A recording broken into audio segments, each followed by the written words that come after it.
Federal Drive is presented by GEHA, Government Employees Health Association, proudly providing health and dental benefits to federal employees and their families. Visit GEHA.com. And now, the Federal Drive with Terry Gerton, sponsored by GEHA.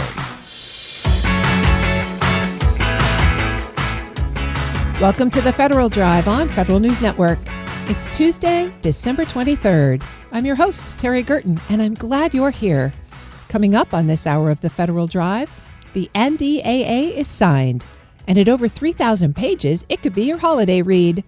But buried in all that text are big changes for defense acquisition. The bill could also redefine life for military families by including a Bill of Rights they helped write. Those stories and much more ahead during this hour of the Federal Drive. We begin with this. The National Institute of Standards and Technology drives many cyber workforce and education initiatives under the NICE program. And for the last decade, Rodney Peterson has been the familiar face in charge of leading NICE. Peterson is retiring at the start of the new year. He recently sat down with Federal News Network's Justin Doubleday to discuss the evolution of the cyber workforce during his time in government and what comes next in the age of artificial intelligence. So NICE really was an outgrowth of the 2008 Comprehensive National Cybersecurity Strategy. And as that later evolved and kind of established the NICE program office, one of the things we were asked to do was provide some unification across the different federal investments, in particular happening in the federal government, and then by extension, things that are happening in academia and the private sector. And again, back in 2014, when Congress passed the Cybersecurity Enhancement Act, they asked us to build upon successful existing programs. And then later in 2018, when the first Trump administration created an executive order asking us to come up with findings and recommendations, one of the things they asked us to do was an environmental scan of, again, existing programs and to kind of assess and evaluate their effectiveness. So I think as a starting point, any new strategy, any new administration, any new person to this field needs to acknowledge and research what currently exists and what's being successful, what should we continue to do, versus what should we stop or what should we change or what should we introduce as a new initiative or a new platform.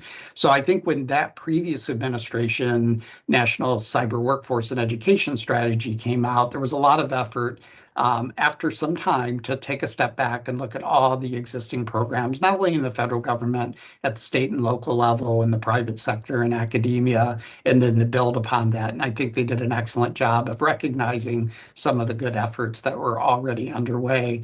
And then fast forward to the present, I think the same is true. One of the biggest changes in my 11 years here has just been the proliferation and the growth and expansion of education and workforce efforts. And so that's mostly a good thing.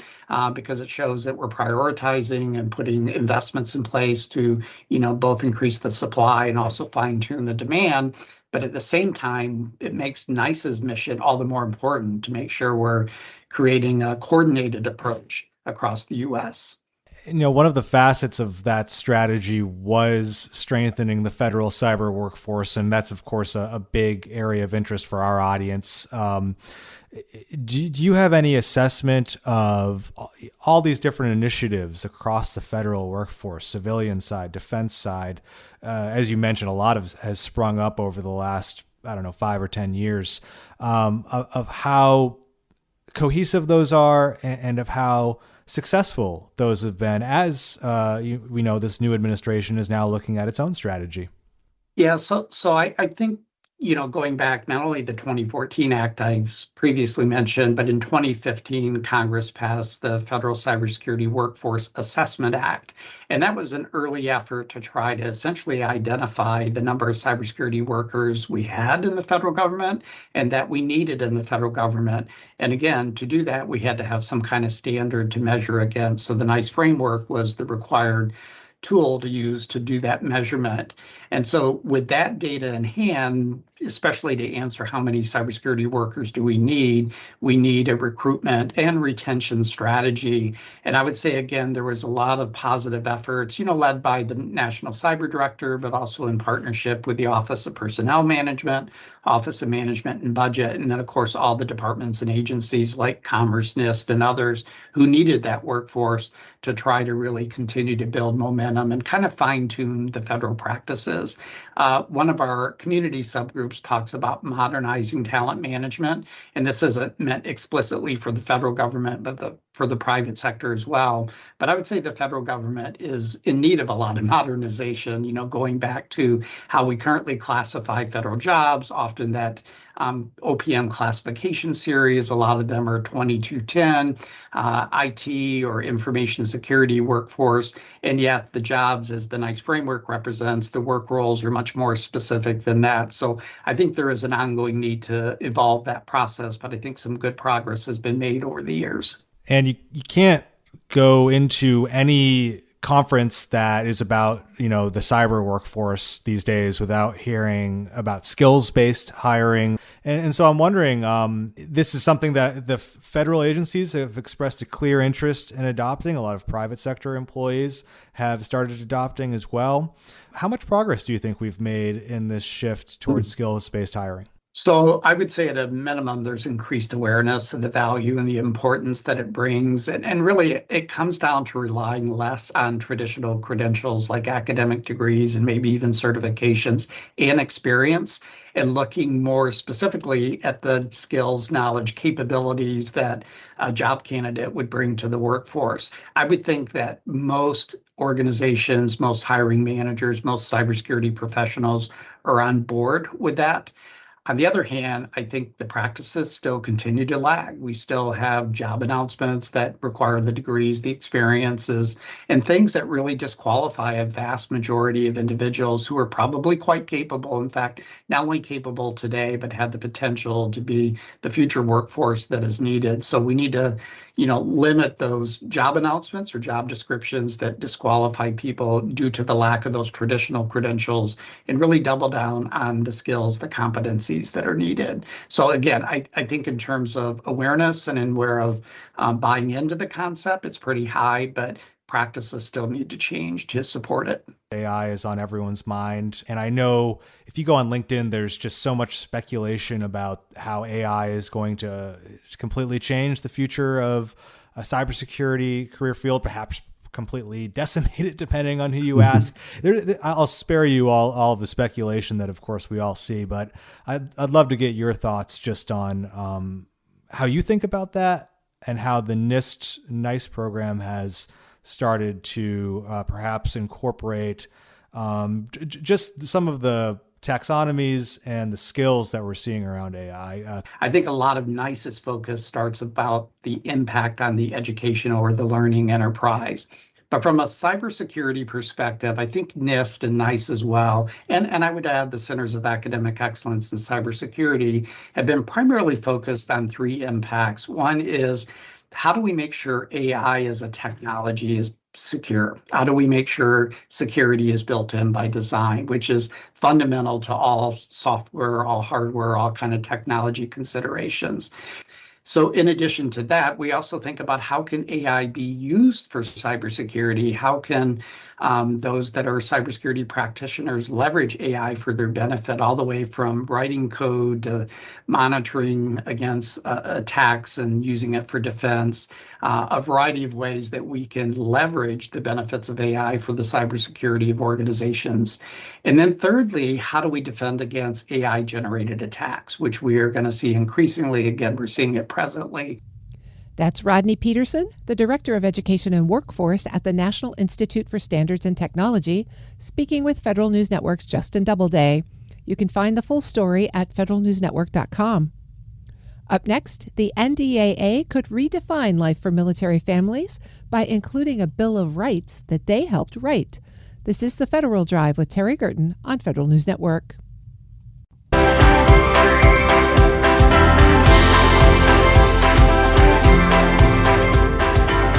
Welcome back to the Federal Drive with Terry Gerton on Federal News Network.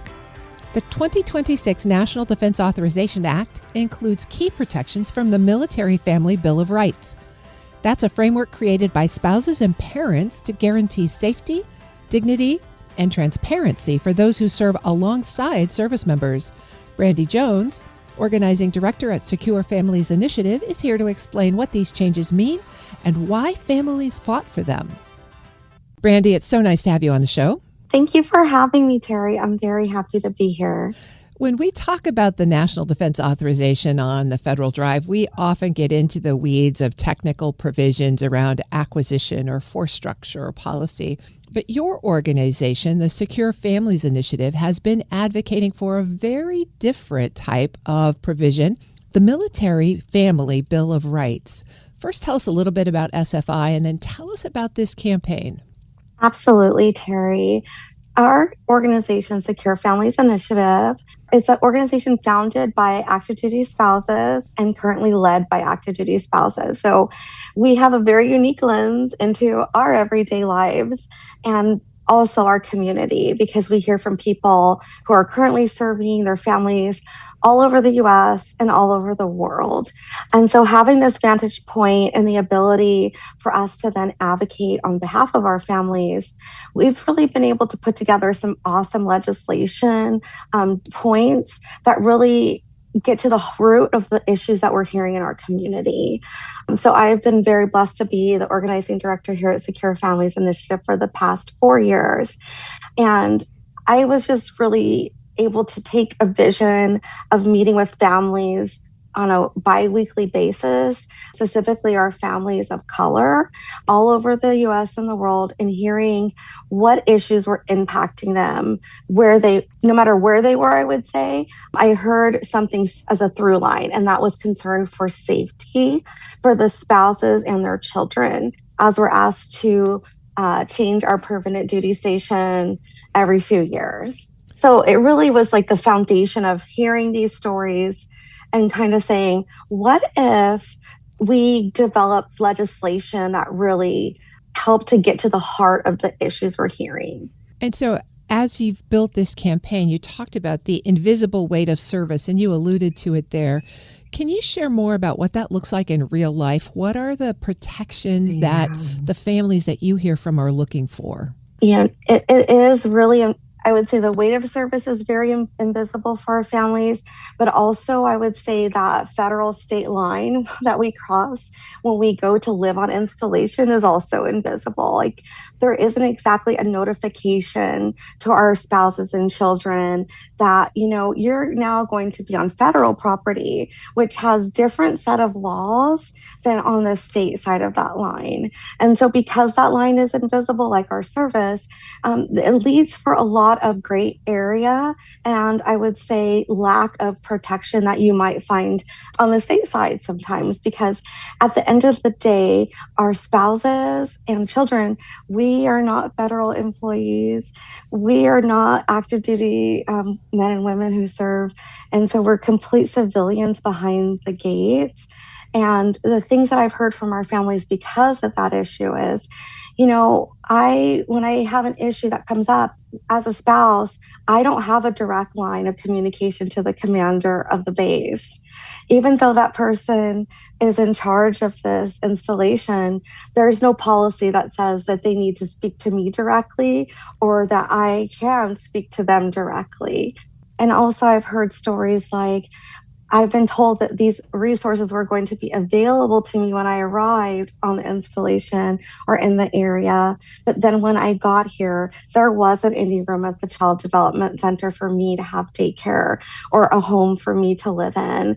And so that leads to a lot of reliance on our neighbors, which is what is really, I would say, encouraged throughout the Department of Defense to our military families, like use your, neighbor for help. But what we've come to find out by talking to our families is you don't necessarily know who your neighbor is like you do it as civilians, a state side of the line community. And that's because when we cross onto federal property, there isn't necessarily, like, for instance, Megan's Law, which, when you're in the town and you're purchasing homes or renting, you get to research your area. You can see if there's somebody who is a predator or sexual assault. And when we come onto that federal property line, we don't have access to that information if someone who may be working on the installation or maybe someone who is a spouse of a service member has a background in this instance that we would never know. And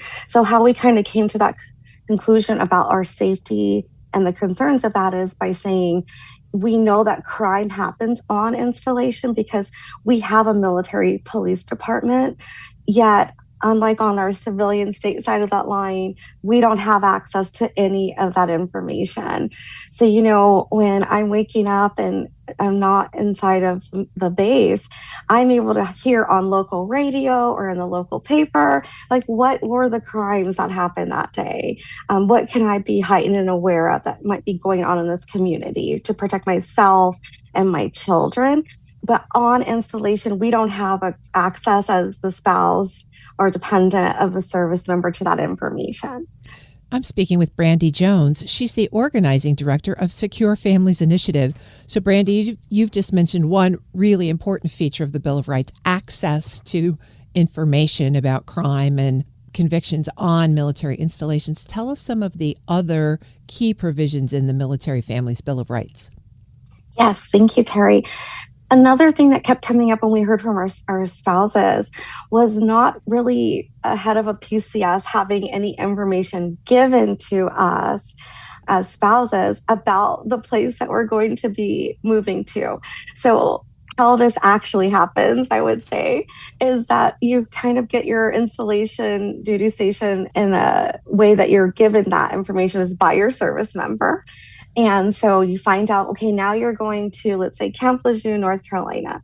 So as a spouse, the onus is on you and as a service member to then find out all information that you could imagine is a lot that would go into relocating your family. So ahead of time, you're not provided anything about the education system, the availability of special needs education. You're not provided anything about like the data of the area, the racial, ethnic demographics of the area. Like we were speaking earlier, like the crime status, statistics of the area, or really any information. You have to go out and kind of start this search on your own about anything related to where you're going to be asked to move. And so having thought through like would be some provisions that would really help our families. Immediately on our Military Family Bill of Rights, we asked for more information, and we asked that information be provided to our families 45 days prior to our PCSing, our permanent change of duty station. I've been speaking with Brandy Jones. She's the organizing director of the Secure Families Initiative. Brandy, thank you so much for your leadership on this important issue. Thank you so much for having me, Terry. It's wonderful. We'll post this interview at federalnewsnetwork.com/Federal Drive. Subscribe to the Federal Drive wherever you get your podcasts. Still to come, a new honor for a leader who shaped cybersecurity policy and talent across sectors. But first, the NDAA is signed, and at over 3,000 pages, it could be your holiday read. But buried in all that text are big changes for defense acquisition. You're listening to The Federal Drive with Terry Gerton on Federal News Network.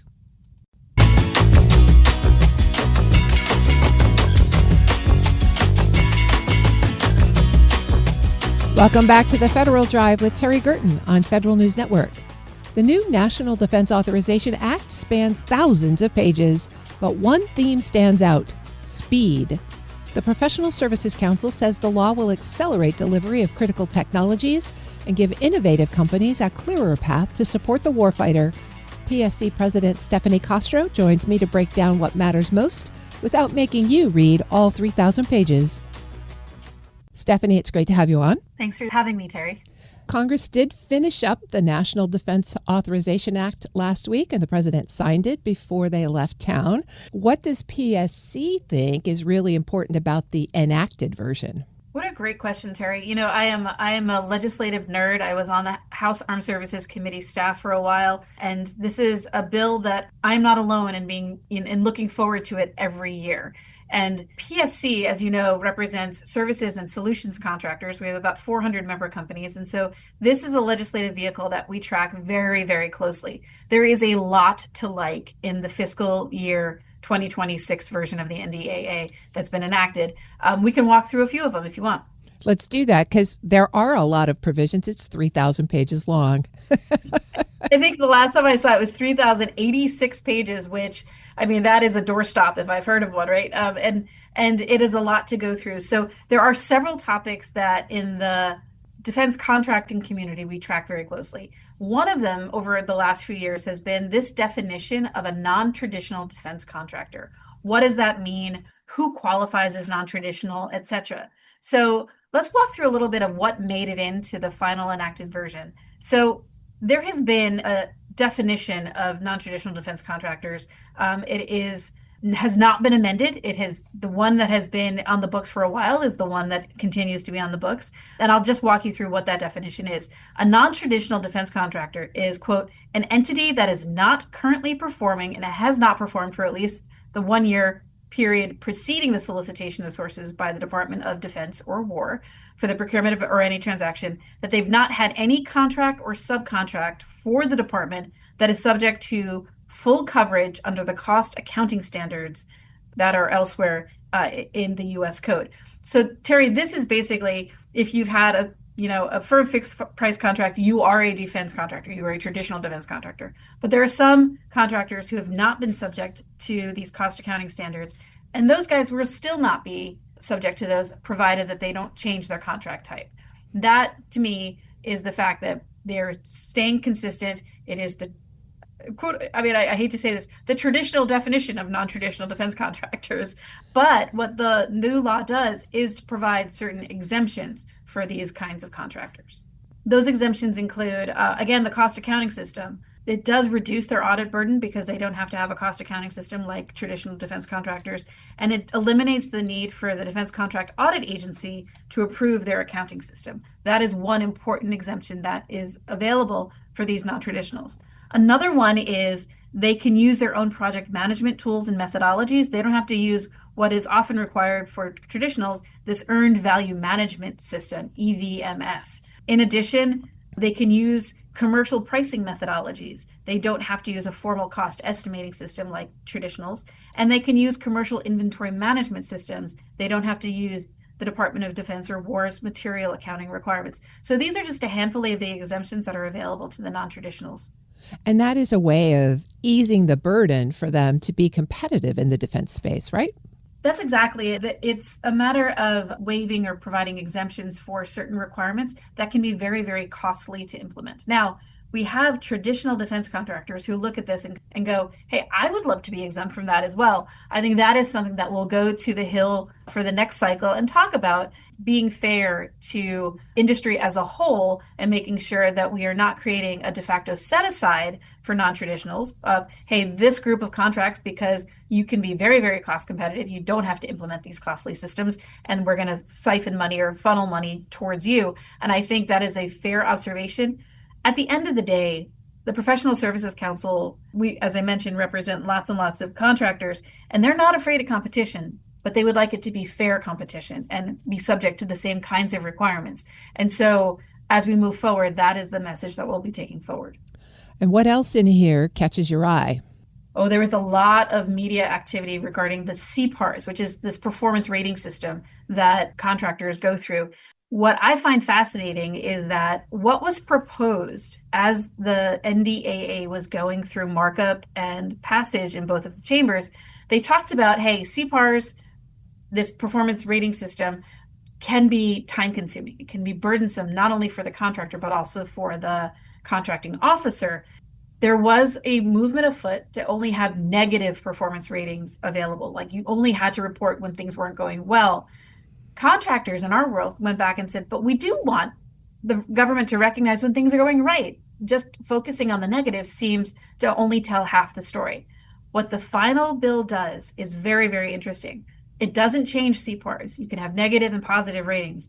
But what it does do is add a broader acceptance of past performance so that if you've done commercial work, private sector projects, or non-Department of Defense or War government work, you can submit those as past performance. And so what that does is an optional avenue where you can just add this additional performance reviews from your portfolio. What it does is it adds to the story. It doesn't take away from it. And Stephanie, there's been a lot of conversation over this year about acquisition reform. Do you see any of that conversation reflected now in the statutory language? I see so much of it. And I think as I talk to my colleagues at other associations and within government contracting, we focused a lot on what was in the Senate called the Forged Act. And on the House side, it was called the SPEED Act, Streamlining Acquisition. We find a lot of elements of both of those chamber initiatives in the final bill. And I'll give you an example. The SPEED Act was really about making sense of the acquisition system. And it'll sound familiar to you, Terry, when you think about the arsenal of freedom speech that Secretary Hegseth gave back on November 7th. He talked about portfolio acquisition executives instead of program executive offices, having contracting officers as part of the team with the program managers, et cetera, and these portfolio acquisition executives. You heard about, from Secretary Hegseth, reforming or transforming the requirements process, looking at matters related to commercial products and commercial services. All of that is in the statutory language. So they are mutually reinforcing what the Secretary is trying to do at the department and what the bill does here. There is clearly a lot of conversations between Hill staff and Pentagon staff, and I think that level of collaboration is going to be fruitful in the end of the day. What kind of timeline are you anticipating for this new language to actually become practice? Against all of this activity on the defense side, Terry, is this revolutionary FAR overhaul.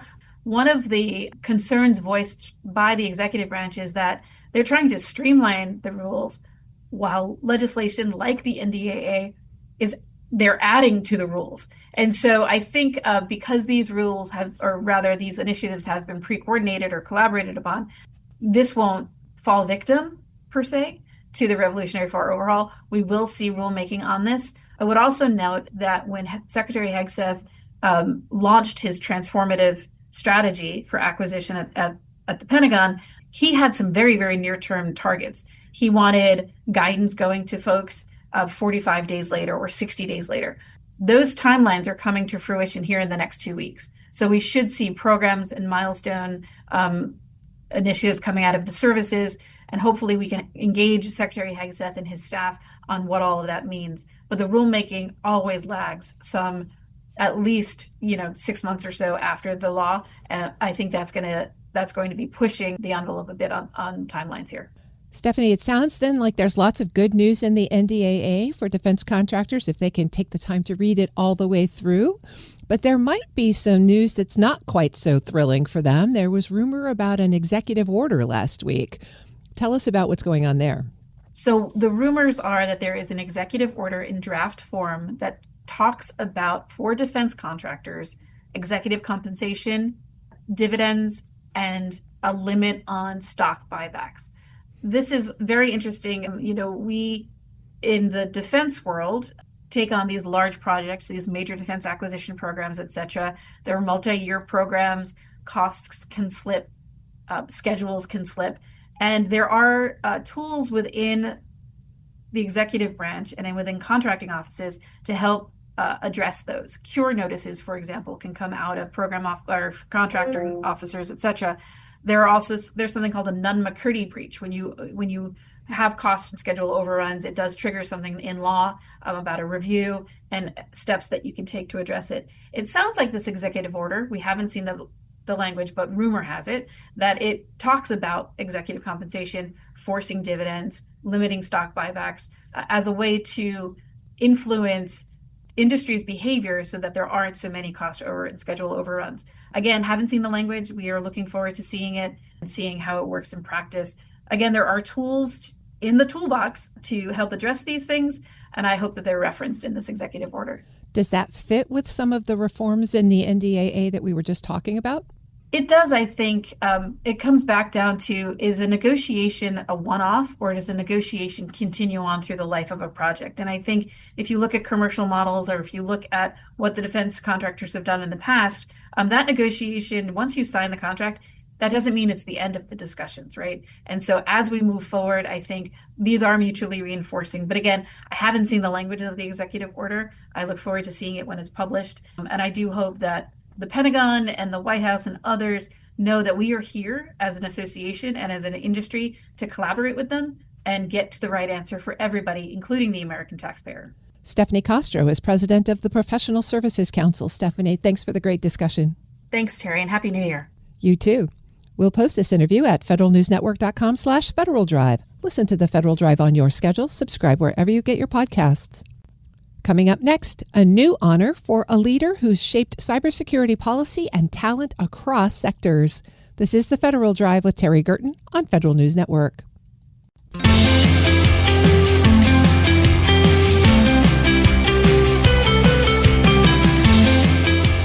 Welcome back to the Federal Drive with Terry Gerton on Federal News Network. Diana Burley has helped define national cybersecurity standards. She's advised agencies and built bridges between research and practice. Now she's been named a Fellow of the National Academy of Public Administration, a milestone that reflects her impact on the future of cybersecurity and the cybersecurity workforce. She joins me to offer some insights from her long career in public service. Diana, thank you so much for joining me. Thank you for having me. You have had an amazing career, really multi-sector, across all kinds of dimensions and a focus on cybersecurity. What drew you into public administration and the public space? I really wanted to make sure that technology and technology changes worked for all people.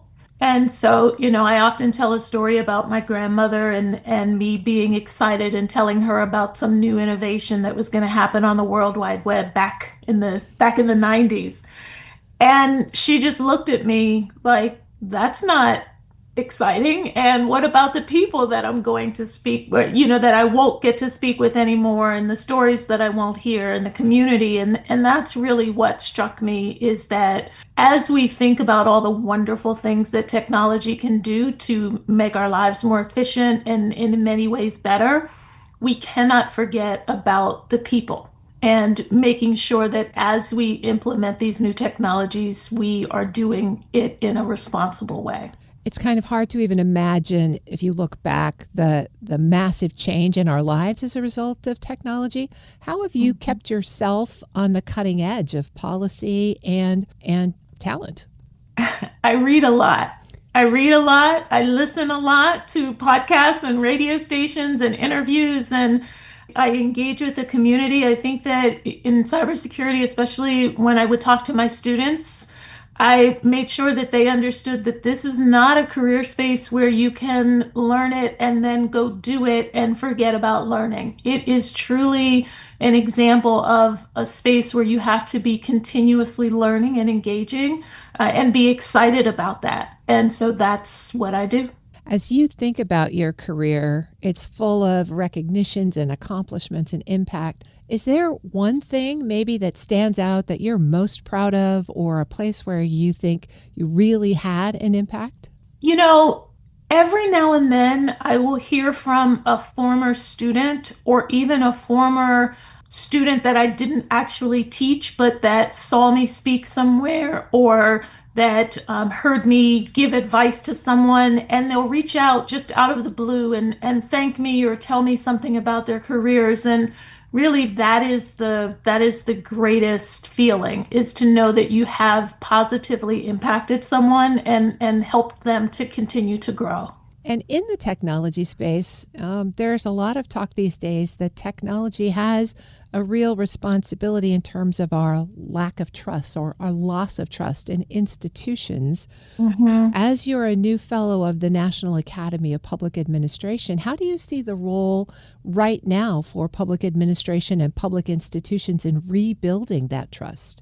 Well, public institutions have a significant responsibility. It is incumbent upon all of us to ensure that the work that we are doing is done in a transparent way, and in a way that the communities and the citizens that we are working to serve are able to not just hear the end, not just understand the decision or see or deal with the decision, but actually understand the process. And have an opportunity to engage in that process. Well, you're certainly in a position where you have an impact on that, leading research at the Brookings Institution. Are there particular policies or approaches that you would recommend, especially in the cybersecurity space, to help build that trust back? It's really all about transparency. I mean, that really is not just the practice that I think is important, but it's also what I believe should be the core of the policy solutions, is making sure that people understand the rules of the road, how data was incorporated into the systems, how their data is being used, really making sure that individuals have some sense of agency and ownership over their own personal selves. We used to just think about agency over our physical selves, but now we have to believe that it is also important for us to have agency over our digital selves. And that to me is the most important thing, regardless of who the people are. I'm speaking with Dr. Diana Burley. She's the Senior Vice President of Research at the Brookings Institution and a newly elected Fellow of the National Academy of Public Administration. Diana, becoming a NAPA Fellow is a big milestone. It's sort of a culminating credit to your career. What does it mean to you personally to be inducted into that organization? It feels good to know that my work is being recognized for the impact. NAPA Fellows, and there are so many just extraordinary members of the NAPA Academy, their work has made a difference, and their work continues to make a difference. And that has always been my goal, is to make sure that the work that I was doing had an impact, positive impact on someone's life. And so this recognition helps me to just know that that is true, even in some small way. Well, the Academy's got its fingers in lots of different pies, and it's a cross-sector community. How are you hoping to be engaged with the work that NAPA has ongoing? I'm going to continue doing what I do, onto digital transformation and thinking about how technology can help us serve the public better and help us be more efficient in the ways that we conduct our work. And so I am going to engage with the Academy in those spaces and just make sure that I'm bringing the best of what I know to the work. One of NAPA's big focuses is on building the next generation of public servants. If you were chatting with a young person today who was still considering, a future in public service, what advice would you have for them? Come, join us. Public service is so important. It really is the backbone of our democracy. The individuals who work in these public spaces, they don't do it for accolades. They don't do it for lots of money. They do it because they believe in making our society work and in helping each other. And so I do believe that it's not just a mission, it's a calling. And I would encourage every young person to take advantage of the opportunity if they have it. Any particular guidance for folks who might think about a career in cybersecurity? Be willing to keep learning. You have to read constantly, learn constantly, engage with people. And if you do that, you will be able to continue to move forward in cybersecurity space. I think that's good advice for everybody. I've been speaking with Dr. Diana Burley. She's the Senior Vice President of Research at the Brookings Institution and a newly elected Fellow of the National Academy of Public Administration. Congratulations again on that election, and thanks for joining us today. Thank you for having me. We'll post this interview at federalnewsnetwork.com/Federal Drive. Subscribe to the Federal Drive wherever you get your podcasts. The Federal Drive with Terry Gerton is produced by Eric White and Michelle Sandiford. Our web editors are Daisy Thornton and Stephanie Wright. For the latest updates, stay with federalnewsnetwork.com or follow us on Facebook, YouTube, and LinkedIn. Up next, the top national headlines from CBS News and the Federal Newscast. I'm Terry Gerton. Thanks for listening.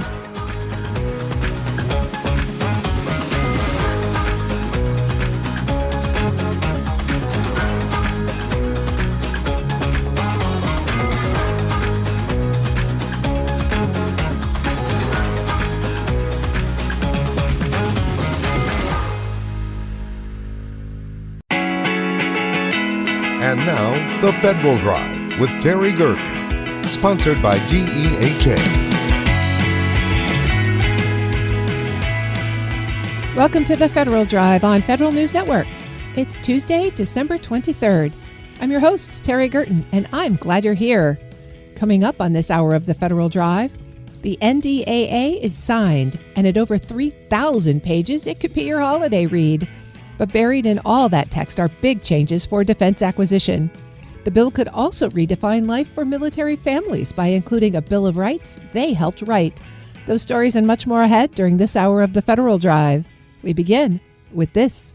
President Donald Trump announced last week that every service member would receive a $1,776 bonus right before Christmas.